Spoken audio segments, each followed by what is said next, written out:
natin. Alas 7.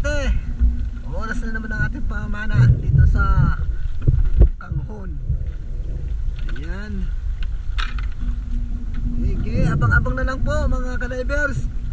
At baka maraming isda dyan sa ilalim. Yan. May pana ko, parang kilo. Ayan mga ka-divers. Ayan mga ka-divers, unang gabi na naman natin ngayon. At dito na naman tayo sa pamamana dito sa ilalim ng karagatan. At ito po ay una nating natagpuan ay canoping. Ayan mga ka-divers, nagpaikot-ikot pa ang canoping. Hindi natin nagitik kaya ganyan ang nangyari. Ayan mga ka-divers, unang pagpana pa lang po yan, isang canoping na. Magandang klase agad ang ating napana ngayon mga ka-divers. Dito pa kaya, ano pa kaya ang mayroon dito? Ay, ito isang bayang mga ka-divers. Mukhang inaantay ako. Huli ka ngayon sa akin. Pangulam ka. Abay, alanganin tayo dito ah. Oh, nakachimpo rin mga ka-divers. Kaya napana natin. Kaya lang medyo patalikod ang pagpana natin. Sabi nga nila trader daw. Di bali ng trader mga ka-divers. At least sa isda naman ito, hindi naman sa tao. Sa mga nagtatanong mga ka-divers kung anong gamit kong flashlight, Focus po DL40, at ang gamit ko naman po camera ay Hero 6 mga ka-divers. Yun! Ito agad ang nasumpungan natin. Hindi na natin pinalagpas ang isda na yan. Ang tawag po dyan sa isda na yan ay labahita bad. Ayan mga ka-divers. Hindi ko alam kung bakit naging bad yan, pero isda naman po yan. May tinik po siya sa parteng buntot kaya iniwasan natin na hawakan. Ayan. Ngayon naman po, mahanapin natin ang papanain natin dito.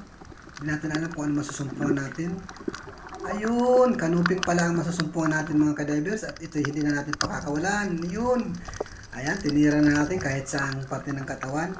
Ang mahalaga, makuha lang. Hindi na natin nasipat yung gitikan. Kasi para siyang tatakas na kaya pinana na natin agad-agad. Sana may canoping pa dito sa parteng unahan natin mga ka-divers. Ayan, sana nga mayroon dito. At ito nga, meron tayo natagpuan na naman, isang canoping, magandang kahisda. Gitik ka ngayon, huli pa. Ayan mga ka-divers, tinamaan yung kanyang tinik. Ayan, malapit sa kanyang gitikan. Apektado na po yan sa utak, kaya ayan, gitik na rin ang tawag natin yan mga ka-divers. Yun, sana meron pa dito sa parteng unahan na mga ganito pa rin. Ayan mga ka-divers, hanapin naman natin ang susunod natin papanain. At sana canoping na naman para maganda. Ay, ito, isang uri ng pugot na may ulo mga ka-divers. Gigitikin natin nito at nakaharap. Ayan, nga mga ka-divers, napuruhan na. Ayan, maganda yung pagkatama natin kaya hindi tayo mahirapan ito. Yan, malaki mga ka-divers ito. Pugot kung tawagin. Isang dalagang bukid na pasalubong. Sapul ka. Ayan mga ka-divers, masyado siyang sa liwanag. Ignorante po sa liwanag kaso. Ayan, dalawa na. Ito. Isa pa. Sayang mga ka-divers. Nawala, nakapunit. Ito na lang. Sana mahuli natin. Ayan mga ka-divers, tinaman natin yung pangatlo. Pero yung pangalawa, nakapunit po mga ka-divers. Sayang. Tatlo po sana. Kaso dalawa lang ang nahuli natin. Sana nandito lang yung dalagang bukid na nakawala. Hanapin na natin. Baka andito lang yung mapaikot-ikot lang tayo dito. Uy! Mayroon isang isda na maliguno. Ito na. Huli ka! Yan mga ka-divers. Ang tawag namin dyan ay maliguno. Yung isda na yan. Masarap po yan. Lalo na kung masyado siyang malaki. Ayan. Malaman po. Napakayabo ng kanyang laman pag linuluto o piniprito. Sayang yung kanina mga ka-divers, yung ating pinana kaninang pangalawa, hindi natin pinamaan. Pero ito, tawag naman dito sa atin ay tagpian mga ka-divers. Pangulam na ito kung mahuhuli. Ayan, salamat naman po at tinamaan natin. Ngayon at nahuli siya. Gagawin natin siya pangulam mga ka-divers. Alam ko lang pong luto talaga, prito lang po mga ka-divers. Napakasarap po nung tagpian na yun. May paltak sa kanyang gilid ng katawan. Tagpian po talaga tawag namin doon. At ito naman mga ka-divers, isang dalagang bukid na naman, malapad. Ayan, walang kaimik-imik dyan. Uli ka dyan. Ayan. Wala siyang masuotan kaya dyan lang siya sa buhangin naghihipit o natutulog mga ka-divers. Tapos na siguro siya manginain kaya ganun po yung ginagawa niya. Nakahinto na lang. Saan pa? Sana meron pa dito mga ka-divers. Ay ito nga, dalagang bukid mga ka-divers. Ayan, wala talaga masuotan sila kaya dito na lang sila. Yun! Sa pool. Yan mga ka-divers ang ugali ng isda. Pag busog na, yan ang ginagawa nila, nagpapahila na lang sila. Hindi na sila lumalangoy pa. Ayan. Kaya kung saan sila abutin, hindi na nila nagagawang sumuot pa sa mga butas. Tawid din natin ang buhangin nito mga ka-divers. Baka sa kabila ng buhangin nito, baka may isda dito. Ayan, dito tayo dadaan. Ayun, sa gilid. Ayan ang kanuping mga ka-divers. Huli ka, dyan ka lang pala, tumatago sa gilid ng buhangin at bato. Ayan mga ka-divers.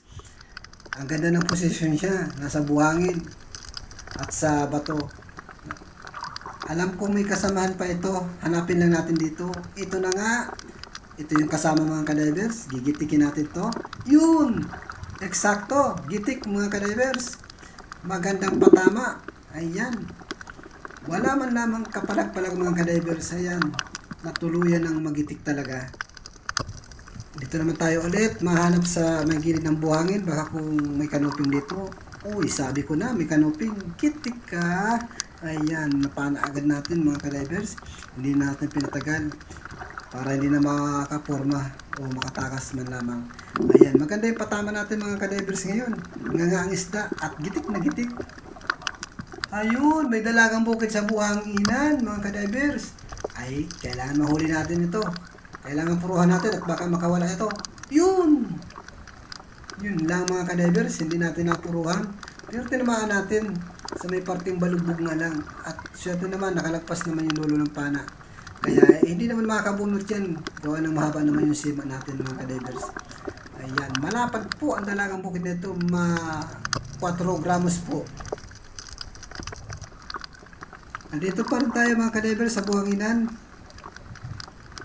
Ayun, isang kunong naman ang ating natagpuan. Sa pool ka. Ayan mga ka-divers, tinamaan din. Ayan, at napuruhan din natin mga ka-divers. Ayan, may dagdag na tayo sa ating uulamin para sa bukas ng umaga. Nasa na kaya mga dalagang bukid? Mukhang nagkangwarala na. Nasa nagpurunta kaya? Ito, nakahimpil. Huli ka.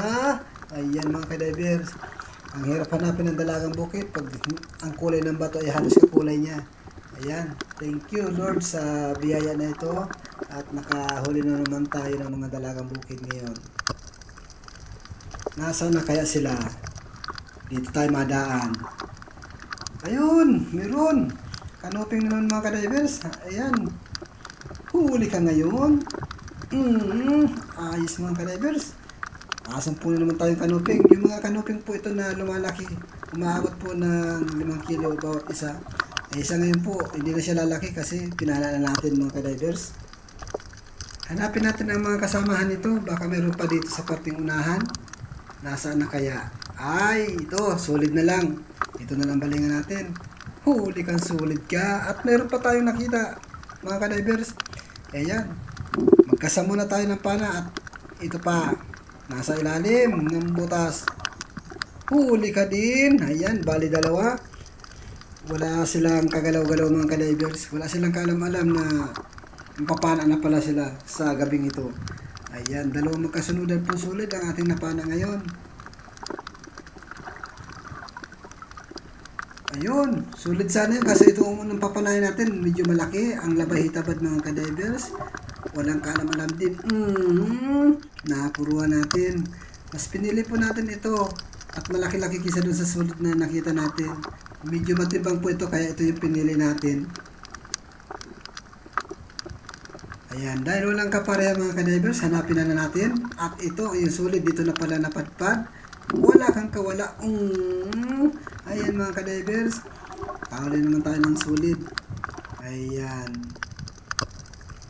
Nasaan na ang iba? Ito pa, idubulan natin ito. Manitis mga ka-divers. Kaso ayun, natakasan tayo. Pero hindi, mahina na siya, habulin natin. huminto na mga kadivers. Talagang magpapahuli. Huli ka na. Ayan mga kadivers. Bali dalawa. At kung lumayo na siya, hindi na siya napana sa pangalawang pagpana mga kadivers. Ayan. Dahil dalawa, magandang bilang ito mga kadivers. Kwartang linaw to. Ayan, thank you sa biyaya ng karagatan at taos puso po ako ng pagpasalamat sa may kapal at sa lahat po ng nanonood sa atin. Thank you po ng marami at pagpalain po tayo lahat sa mga biyaya na ating natatamo. Sana po kayo sulok ng mundo o daigdig. Sana po pag-ingatan kayo ng mahal na Diyos sa mga nasa mga langit. At sana po ilayo tayo sa mga kapahamakan, tayong lahat po na nabubuhay dito sa mundo. Dalangin ko po sa lahat po ng mga nabubuhay sa mundong ito, mga kadivers. At ito na po yung nahuli natin, mga dalagang bukid at mga labahita. At ayan mga kadivers, medyo alanganin na tayo sa oras at mamaya pagdating sa tabi kahit madilim pa at yung bayar naman ay naandyan, magpapatimbang tayo kahit madilim pa. Ayan. Gabi pa mga kadivers, medyo nagbubukan liwayway kaya madilim pa. Yung bayar andyan naman at ito na, pipiliin na natin yung isda na nahuli natin. Bagamat madilim pa, patimbang na ito. Ayan, mga kadivers, yung mga nahuli natin na pugot. Bali dalawa po yung pugot na ating nahuli, kaso hindi ko lang po na-videoan yung isa.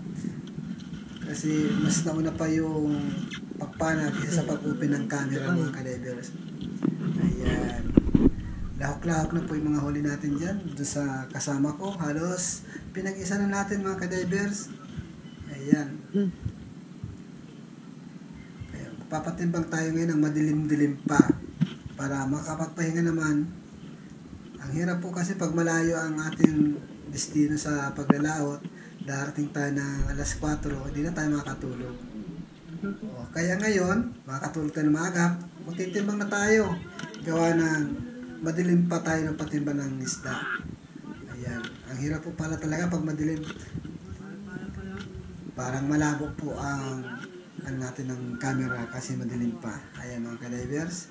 Thank you po sa mga bagong subscriber ko dyan. Tapos puso po ako nagpapasalamat sa inyong lahat. At lalo na sa mga silent viewers ko, marami pong salamat. At sa mga hindi po nag-skip ng aking mga ads, marami pong thank you. At sana po, kung nagustuhan ninyo ang aking video, sana po, pakishare naman po, like, at pakisubscribe na rin po sa inyong lahat. Thank you po. Marami pong salamat.